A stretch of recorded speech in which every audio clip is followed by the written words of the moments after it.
नमस्कार, मैं हूं अंजलि इसवाल और एक बार फिर से हाजिर हूं बस इसी दुआ के साथ कि फिट रहे इंडिया। आइए सबसे पहले एक नजर डाल लेते हैं कि आज के एपिसोड में क्या है खास। नींद का उड़ना और रातों की बेचैनी हो सकते हैं इंसोम्निया के लक्षण। डाइट में माइक्रोन्यूट्रिएंट्स भी हैं जरूरी और योग से बनाएं 6 पैक एब्स। क्या आपके साथ ऐसा होता है कि सारी रात करवटें लेते हुए ही गुजर जाए और आपको बिल्कुल भी ना नींद आए? अगर ऐसा है तो हो सकता है कि आपको नींद न आने की बीमारी हो। इस नींद न आने की बीमारी को कहते हैं इंसोम्निया। आइए हम आपको बताते हैं कि इसके लक्षण क्या होते हैं। रातों की नींद का उड़ना, सारी रात करवटें बदलते बदलते गुजरना और रातों को बेचैनी। फिल्मों और किताबों में ये प्यार मोहब्बत के लक्षण कहलाते हैं, लेकिन असलियत में ये अनिद्रा की बीमारी यानी कि इंसोम्निया के लक्षण हो सकते हैं।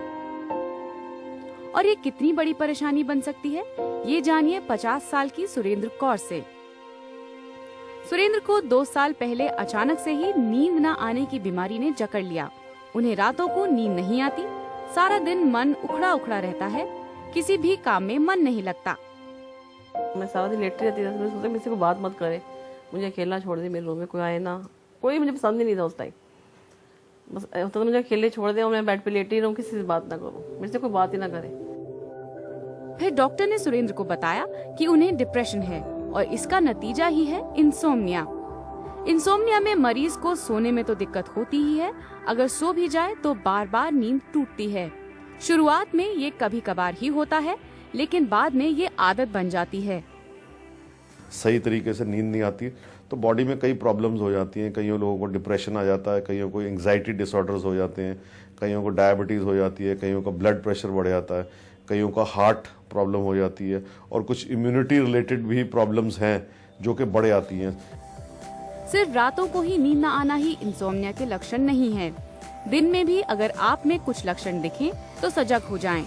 अगर आपको किसी भी काम में ध्यान लगाने में दिक्कत होती है या फिर कुछ भी याद नहीं रहता तो हो सकता है कि आपको इंसोम्निया हो। इसके अलावा आपके कोऑर्डिनेशन पर असर पड़े यानी गाड़ी चलाना, मशीन ऑपरेट करने जैसे काम में दिक्कत आए तो भी डॉक्टर के पास जाएं। इंसोम्निया होने पर चिड़चिड़ापन रहता है, मरीज सभी से कटा सा रहता है और दिन में थकान महसूस होती है। अगर डॉक्टर की सलाह ली जाए तो इन लक्षणों से निजात मिल सकती है। साइकोलॉजिस्ट को मिलना ज़रूरी हो जाता है। कई बार देखा गया ये बिहेवियरल थेरेपी या साइकोलॉजिकल थेरेपीज से भी इंसोम्निया का इलाज जो है वो किया जा सकता है। पर अगर इन सभी चीज़ों से इलाज ना हो पाए तो उसके बाद फिर कुछ दवाइयाँ ऐसी हैं जिनका यूज़ करना पड़ता है। यहाँ मैं बताना चाहता हूँ कि दवाइयाँ जो हैं उसका खुद सेवन ना करें, हमेशा मेडिकल सुपरविजन के अंडर लें। कहते हैं कि हर इंसान को जीवन के किसी न किसी दौर में इंसोम्निया का सामना करना ही पड़ता है। एक वक्त पर 30 से 50% लोग नींद की कमी से जूझते हैं, लेकिन महज 10% लोगों में ही ये बीमारी की शक्ल इख्तियार करती है। तो अगर आप नींद की कमी को बीमारी बनने से रोकना चाहते हैं तो अपने लाइफस्टाइल के साथ साथ अपने खाने पीने की आदतों में भी बदलाव कीजिए। जैसे अगर आपने शाम को कॉफ़ी पी है, आपको खुद लगेगा कि आपको 12 बजे तक भी नींद नहीं आ रही है, या अगर खाने के साथ आप कोक ले रहे हैं, दैट इज़ अगेन कैफीन, फिर से भी आपको डिजीनेस, थोड़ा सा नोजियाटिक, थोड़ा सा हैवीनेस, वो चीज़ रहेगी। आपको लगेगा कि नहीं अभी भारी है तो नींद नहीं आएगी।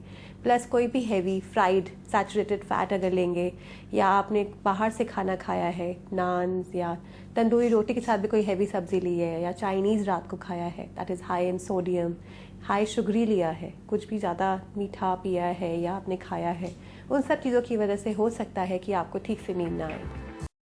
Tuba.com